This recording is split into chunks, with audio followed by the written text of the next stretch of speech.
안녕하세요. 오늘 우리가 함께 나눌 이야기는 요한복음 21장에 나오는 아주 특별한 아침 식사 이야기입니다. 와서 조반을 먹으라. 이 한마디가 어떻게 우리의 평범한 일상을 가장 거룩한 순간으로 바꿀 수 있는지 지금부터 한번 같이 들여다볼까요? 자, 이 문장으로 한번 시작해 볼게요. 영화 나의 올드 오크에 나오는 대사인데 함께 먹을 때 우리는 더 강해진다. 정말 그렇지 않나요? 우리가 누군가와 함께 밥을 먹는다는 건 단순히 배를 채우는 것, 그 이상의 의미가 있잖아요. 바로 이 보편적인 경험 속에 오늘 이야기의 핵심이 숨어 있습니다. 네, 첫 번째 파트입니다. 단순한 식사 그 이상. 말씀드린 것처럼 우리 문화에서나 성경에서나 음식을 함께 나눈다는 건 생존 그 이상의 의미를 갖죠. 한번 생각해 보세요. 우리가 친구한테 언제 밥 한번 먹자라고 하잖아요. 그거 진짜 배고파서 하는 말인가요? 아니죠. 그 말 속에는 너랑 더 친해지고 싶다. 내 이야기가 궁금하다. 이런 마음, 그러니까 관계를 맺고 삶을 나누고 싶다는 마음이 담겨 있는 거거든요. 결국 식사는 관계의 또 다른 이름인 거예요. 자, 이제 두 번째 이야기로 넘어가 볼게요. 빈 그물의 공허함. 이제 성경 속 이야기로 직접 들어가 볼 텐데요. 시점은 예수님이 부활하신 직후입니다. 그런데 제자들은 여전히 큰 혼란 속에 있었어요. 이게 참 이상하단 말이죠. 부활하신 예수님을 그것도 두 번이나 만났는데 도대체는 왜 다시 고기를 잡으러 돌아갔을까요? 인류 역사상 가장 놀라운 기적을 바로 눈앞에서 봤는데도 이들은 뭘 해야 할지 전혀 감을 잡지 못했던 거예요. 너무 막막하니까 결국 가장 익숙했던 과거, 고기 잡던 그 시절로 그냥 돌아가 버린 거죠. 근데 결과가 어땠을까요? 밤새도록 애썼지만 한 마리도 잡지 못했습니다. 여기서 이 빈 그물이라는 게 그냥 물고기를 못 잡았다 이런 뜻이 아니에요. 이건 훨씬 더 깊은 의미가 있죠. 바로 제자들의 마음속에 있던 영적인 공허함, 감정적인 실패, 그런 걸 상징하는 거죠. 내 힘으로 어떻게든 해보려고 돌아간 일상마저도 이렇게 허무하게 끝나버린 겁니다. 그럼 그때 배에 누가 있었을까요? 시몬 베드로, 도마, 나다나엘, 세베대의 아들들, 그리고 이름이 밝혀지지 않은 두 명의 제자가 더 있었습니다. 바로 이 부분이 정말 흥미로운 지점인데요.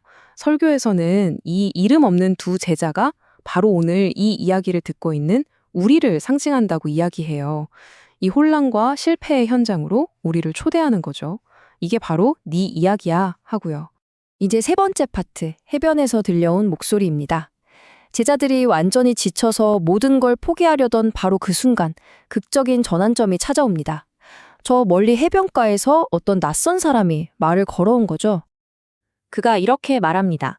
그물을 배 오른편에 던져라. 그러면 잡을 수 있을 것이다. 정말 단순하죠.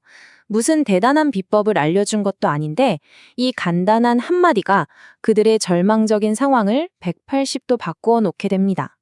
그 결과가 바로 이 숫자입니다. 153마리, 153. 얼마나 많았던지 제자들이 힘을 합쳐도 그물을 들어 올릴 수가 없을 정도였다고 해요. 정말 기적적이고 압도적인 숫자죠.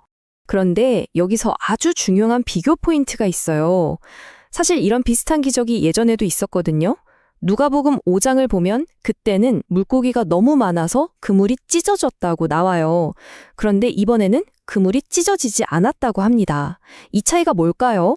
설교에서는 이 찢어지지 않은 그물이 그 어떤 실패나 연약함도 다 끌어안고 품어주시는 부활의 은혜를 상징한다고 설명합니다. 누구 하나 놓치지 않는 완전한 사랑 같은 거죠. 네 번째, 드디어 이야기의 가장 핵심적인 부분입니다. 와서 조반을 먹으라. 바로 예수님의 초대죠.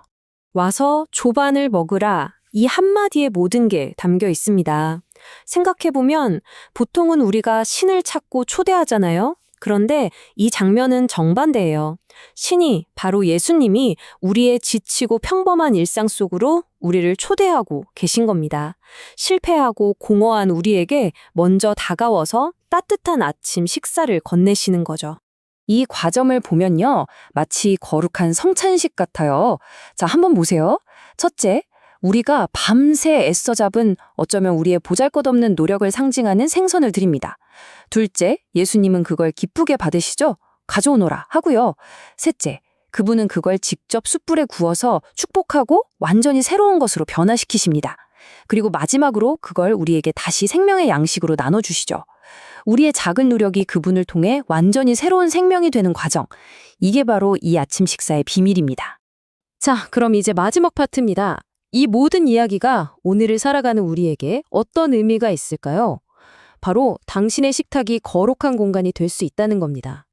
맞아요. 2000년 전 갈릴리 해변에서 있었던 그 초대는 그때 제자들만을 위한 게 아니었어요. 바로 오늘 여러분의 부엌 식탁을 향한 초대이기도 합니다. 부활의 삶이라는 게 뭐 대단하고 거창한 게 아니라는 거죠. 지극히 평범한 나의 일상, 매일 마주하는 그 식탁에서 하나님의 은혜를 발견하는 것, 그게 바로 부활을 살아내는 겁니다. 그럼 이걸 어떻게 우리 삶에 적용할 수 있을까요? 몇 가지 방법을 생각해 볼 수 있겠죠? 먼저 내가 실패했다고 느끼는 그 순간, 바로 그 빈 그물의 순간에도 하나님의 초대가 있다는 걸 기억하는 거예요. 그리고 매일 차리는 식사, 누군가와 함께하는 그 시간을 그냥 지나치지 말고 연결과 은혜의 기회로 바라보는 거죠. 내가 가진 것이 아무리 작아 보여도 그걸 기꺼이 내어드릴 때, 바로 그 가장 평범한 공간이 가장 거룩한 장소가 될 수 있다는 걸 잊지 마세요. 그래서 오늘 마지막으로 이 질문을 여러분께 드리고 싶습니다.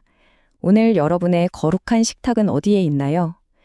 직장에서 동료와 마시는 커피 한 잔일 수도 있고, 저녁에 가족과 함께하는 저녁 식사일 수도 있겠죠.